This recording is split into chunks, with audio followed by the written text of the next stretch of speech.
when the market takes a dive, credit card bills are mounting, and foreclosure is knocking at your door?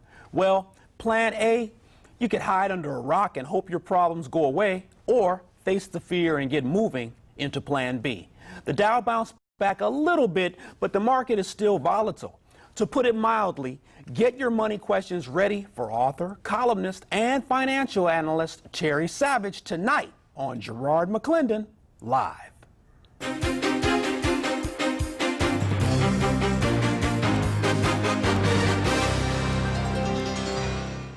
Welcome, welcome, welcome. You're watching Garrard McClendon Live. It's my job to give you the savage truth. And when Chicagoland needs information and a few radical opinions, you can always turn to Garrard McClendon Live. Hey, speaking of the savage truth, joining us from Tribune Tower is author, columnist, and financial analyst Terry Savage. Terry, welcome to Garrard McClendon Live. Good to be with you. Terry, you know, I was reading your article, I believe from yesterday. In the Chicago Sun-Times, Gerard. Absolutely. Okay. I know I'm sitting here in your Tribune Tower, but the Sun-Times pays my bills. There we go. Sun-Times article. I'm looking at the first paragraph. It says the Fed said it wouldn't bail out another financial firm. Terry, AIG, you know, why is this happening? Why is there a bailout now? They blinked because, well, I'm reluctant to call it a bailout, although that's a popular term.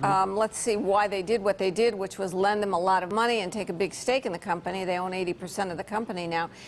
They did it because AIG was simply too internationally and globally interwoven with so many other financial institutions, not to mention all the teachers here that have their pensions and 403Bs and annuities through those subsidiary companies. It was just going to be too much of a mess, like unraveling a bowl of spaghetti. Yeah. So they didn't quite bail them out, and let's make that clear. You remember, well, you don't remember, but back in 1979, the government guaranteed a loan to Chrysler for just $1.2 billion. Yes, I do remember that. Chrysler paid it back. It gave them breathing room to restructure, to lay off people and so forth.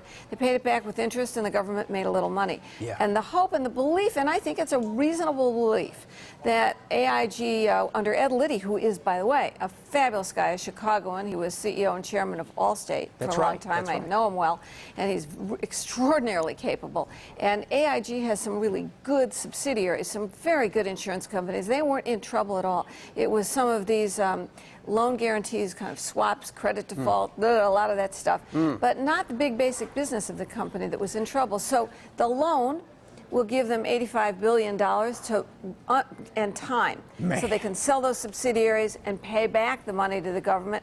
I'm willing to bet right now, so hold me to this, that 2 years from now, they will pay the government back, in fact, pay them back with that 11% interest, and there will be people saying, why did they ever take over AIG? Because, look, they were profitable. They paid back the loan, and they're still going on. I think that's what will happen. You know, AIG, very important, 74 million clients in over 130 countries. I mean, I think it's a good move. You know, only time will tell. You know, Terry, let's get some basic questions out of the way. Terry, what is a recession? We hear that word all the time, but what is a recession? Well, according to the official calculations of a recession, it is 2 consecutive quarters of negative growth, bottom line minus GDP.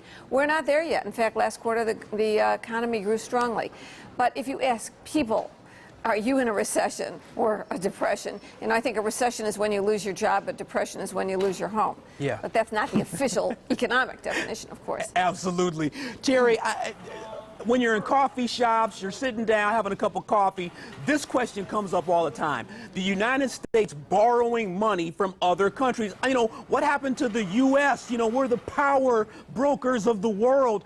We actually borrow money, and why do we borrow money from other countries, Terry? Hey, we have borrowed $9 trillion. That's our national debt. This year alone, if you take the money you bring in taxes and the money Congress has voted to spend, and for whatever reason, on a war, on giving aid to a, you know, the country that was attacked by Russia, on roads, on senior citizens and Medicare and Social Security. Well, the gap is $400 billion just this year. The year ends in October. Yeah. So we keep spending more than we take in. In that way, the government is not unlike a lot of citizens who finance their lifestyles on their credit card. The government, however, has this extra opportunity. They can print the money. So they borrow it or they print it. Speaking of printing money, I'm looking at India, Australia, Hong Kong, and London. How do these markets affect the United States? Well, we probably affect them more. You know, every time, let me just make it sort of simple. You go to Walmart and you buy towels or shoes or clothes that are imported from China. And Walmart pays its bills in U.S. dollars to those companies. They're in China, they deposit them in the bank. They're not going to pay their employees with dollars. They deposit dollars in the bank and use the local currency to pay the employees. So the dollars pile up in the Chinese central bank, or for that matter, the Japanese central bank, or central banks around the world. Now they have lots of dollars. The U.S. says, oops, we're spending an extra $400 billion more than we took in taxes this year. We'll borrow that from someone, and they're happy to lend it to us. Only under two considerations. The interest rate is fair. Well, they don't like it so much when rates are going down. My mom doesn't like it when she goes running around trying to find high rates. Most so definitely. They don't like it when rates are going down, and they don't like it when it looks like we're creating a lot of money, and maybe the money they have is not worth so much because we're creating more dollars. There's a little bit of that going on. You know, Terry, I was in this store the other day and just doing some browsing, but I really want one of those LCD or one of those plasma 42-inch screens. And here's the deal. You know, just a few months ago, these things were well over $1,000, $2,000. I saw one the other day. It was far under $1,000. What is your answer to these deep discounts happening in retail outlets? You like those, don't you? Yes. Okay, well, you know what? That's happening in the real estate market. Just last week, I saw a home that was priced at only $129,000 when the owners thought it was worth $250,000, and they took out a $249,000 mortgage. So now the banks are foreclosing, they're dumping, and the prices are going down. Technology is the reason for the LCD TV going down, but a lot of other prices are going down just because there are no buyers, nobody with cash left. We want to pick up on that after the break, Terry. Hold tight. Got a question about your finances? The Savage Truth and the Savage Number joins us with more money mantras. Give Terry Savage a call right here. Garrard McClendon Live. We've got Terry Savage, The Savage Truth, and The Savage Number. Those are her books. Welcome back to Garrard McClendon Live. Terry Savage is with us discussing Money Matters. 630-575-TALK is the number, 630-575-TALK. Call us. I'm going to be taking a phone call here shortly. I want to double back, though, Terry, on the deep discounts we just discussed with these plasma screens and the housing market. I mean, even though it's bad, is this the time to buy a house? It's not a seller's market, but is this the time to buy a house? Oh, yeah, absolutely, as a matter of fact. If you've been frugal and you've saved up a down payment, it didn't seem like enough of a down payment when the home prices were 20% higher, but now you could get a bargain. I mean, believe me, nobody feels worse for all the people that are losing their homes, because I kept shouting in the wind, don't do these 0% down loans, don't do these adjustable rate mortgages. So I feel bad about that, but for those who have good credit and a little bit of money down, you can go to the bank now. They will make loans because they own so many homes that they've already foreclosed. Yes. That if you've got good credit and not a zero down payment, but maybe 5 or 10%, there's some first-time home buyer deals out there and special deals, you could get the bargain of your lifetime. Yes, Terry, we're going to the phones. I've got Andre. Okay. Andre, thanks for calling Garrard McClendon Live. What's your comment? Hey, this is Andre Newman. I'm calling you, man, because I'm appalled at the way the politicians and everybody have played us. Okay. They're absolutely. I mean, it's just mind-boggling that as a country, I think that we need to come together, and this may be, if you believe in God, this may be His way of bringing everybody together, because the economy is so bad. Businesses is like Merrill Lynch, Lehman Brothers, and AIG, and all these other ones that are in trouble. Maybe we'll get past racism and we'll realize that the best candidate that we really have is Barack Obama. Wow.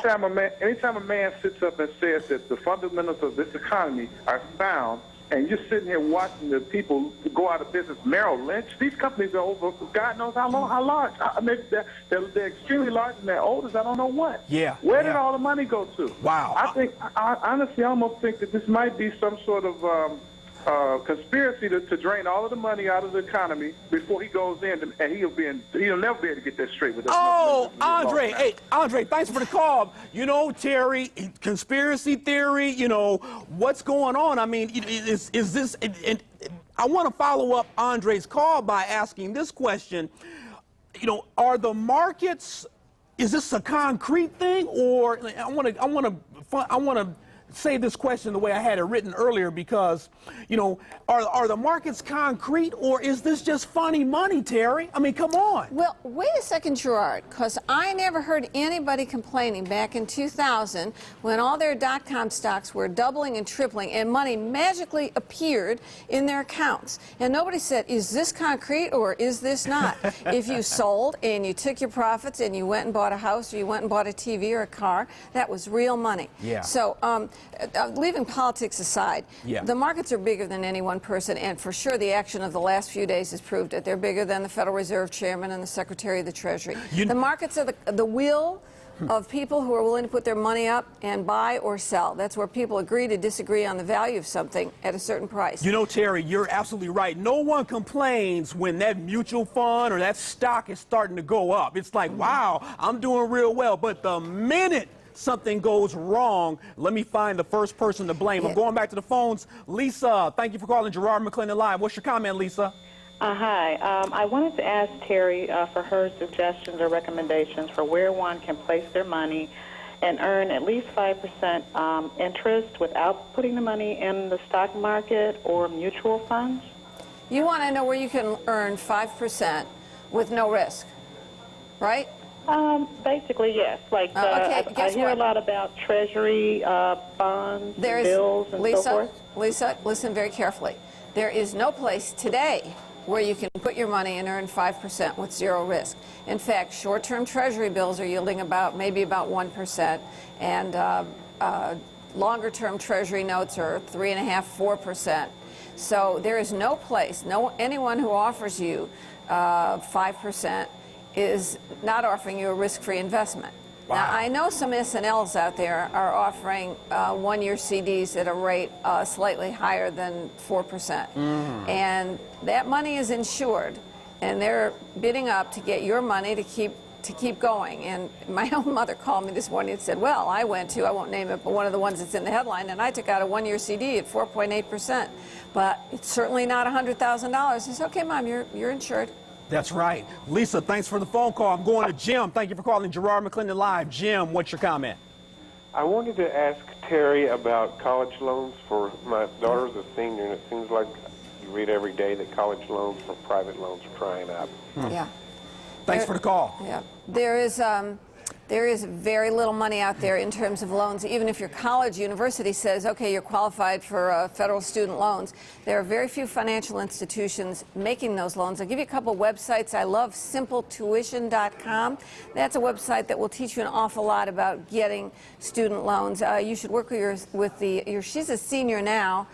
You have got a year, so maybe the situation will loosen up with all this money they're putting in. Simple Tuition is a great one to learn about federal student loans, and fastweb.com is a great one, FASTWEB, to learn about scholarships that are available. You have to write some insane essays and do a lot of work to earn these, and they're $500 at a time, but you can build up quite a portfolio of free money, scholarships, if you start now and work at it.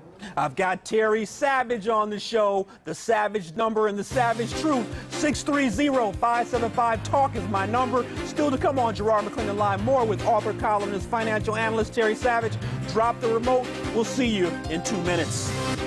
Welcome back. The website, terrysavage.com. We've got Terry Savage on the show today. Hey, 630-575-TALK is the number to speak with Terry Savage and Garrard McClendon. Welcome back, everyone. I appreciate you staying with us through the break. You know, Terry, definitions again. What is a foreclosure? We hear the word several times a day. Oh, all too many people understand the word foreclosure. I mean, you borrowed money from a bank and you don't make correct, timely payments. You can't even get past 1 month today before they start sending you letters. And they want the property. They really don't want the property back. Right. But it's gotten so complex because it's not sitting there in their bank vaults. They sold that mortgage. They're servicing it. You're sending your checks to them. It got packaged up and sold to investors. So it's so hard these days to work with the banks. Maybe the Fannie and Freddie takeover will result in a little bit more flexibility in getting these mortgages restructured. Definitely. Terry, we appreciate you. We're going to take some more phone calls here. Marcia, thank you for calling Garrard McClendon Live. What's your comment? Thank you. Number one, I wanted to thank Terry for the financial advice she's given so far. I think it's wonderful that we will have your website, and I can go and personally sit and read, because I had to turn down my phone, in order to speak. But I'd like to say that we as senior citizens on a fixed income, we are instantly going to feel the effects in what we buy.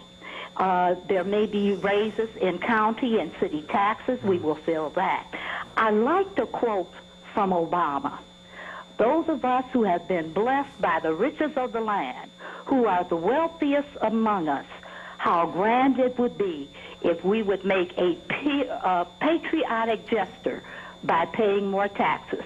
So those on the other end of the fence who have much more in funds than we have, who have profited greatly from the stock markets and all of those kind of things, to me, if there is a tax increase, that increase should stay with the wealthiest of the lands, because those of us on the lower end, we're already going to be paying. Wow, Marcia, thank you so much for the call. Terry, you have an answer for that. I mean, she's bringing politics in the mix. Yeah, well, money is all about politics, and it's about what will get the economy growing again. You think about it this way, Marcia, what everybody's focused on now is how are we going to cut up this pie that's the economy? How are we going to take away the big pieces from those people and give a bigger piece to some of these people who don't have so much?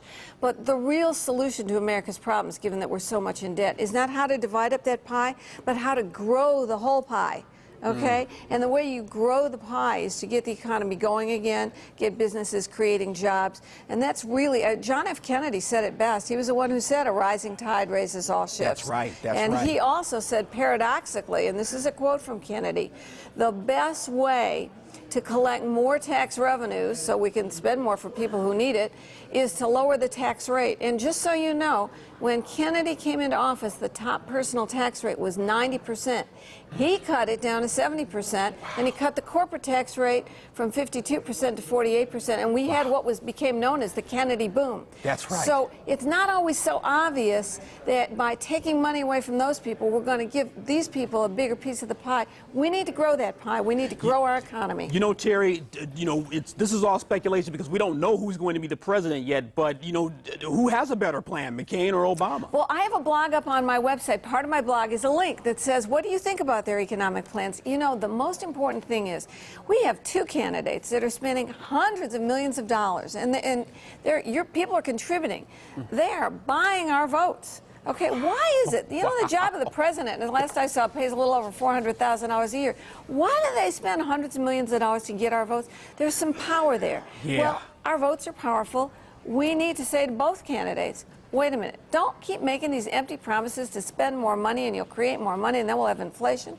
How about thinking about how you're going to reorganize government and spend less? Whoever gets there. Wow, Terry, hold tight. That's the savage truth. Talk to me online at CLTVtalk@tribune.com to email me. I may read your comment on the air. Stay in touch after the show by visiting our website, CLTV.com. Still to come. Will times get any better? Soon? Stay with CLTV. Garrard McClendon Live is back in 2 minutes. Hey, we got intelligent callers today here with me and Terry Savage. Terry, thanks for staying with us the whole show. I'm going to go right back to the phones, and then I'm going to get a final thought from you, Terry. Let's go to Curtis. Curtis, thanks for calling Garrard McClendon Live. What's your comment, Curtis? How you doing? Excellent. I have a question for Terry. I met with someone who deals with index annuities and equity index annuities regarding savings. I know it's not exactly the same as putting your money in the stock market, but they pretty much ensure or guarantee that you won't lose your money. They don't, and you can get a significant gain on your money. What's your thoughts on the annuities? Thank you for the call. Boy, what a terrific, sophisticated audience you have. Okay, actually, I've written a lot about annuities, and you can find those columns at my website, terrysavage.com. The two kinds of annuities out there, and basically let me divide them into the ones that are ripping off senior citizens by charging high rates to give them tax deferral and locking them up for years with penalties. I don't like those at all. But I haven't owned some of those tax-deferred annuities that have guaranteed minimum income benefits. It's very hard for you all to understand what the difference is, so I do have some columns posted on annuities. You want annuities that track the whole stock market, not just part of it, not just without the dividends and so forth. So it's a very sophisticated concept, and done right with people you trust, you can shelter some money and grow some money. So I can't give you a blanket thumbs up or thumbs down on that. Yeah, Terry, hey, give me a final thought. Well, first of all, thank you for having me on. This is a unique show, I think, in Chicago. You have a great, great audience, very thoughtful, very intelligent and sophisticated. And so I just want to say this. We are coming up to an election. It's the kind of thing that tends to divide people. Are you on this side or that side? But America has put together the greatest economic system and political system ever seen on the face of the planet. It's created more wealth for more people than any other system any other country's ever tried. Wow. So while we may disagree, we all got to work together once the election's over and get America growing and going again. It starts with responsibility at home and demanding responsibility of our elected officials. That's right. Terry Savage, terrysavage.com, the savage truth, the savage number. Thanks a lot, Terry. Hey, you have a good day now. Thank you. All right. Don't panic. There is a silver lining somewhere over the rainbow. Financial times are tough now, but you are more powerful than you think. Terry's information gives us an indication of market behavior, and we should discipline ourselves for rocky times. Today is the first day to cut up a credit card or delay a purchase. You should save some money. That's Garrard McClendon live for tonight. I'm Garrard McClendon saying keep your head up and always be encouraged. Good night. Ask or ask, Donda's rules suit you.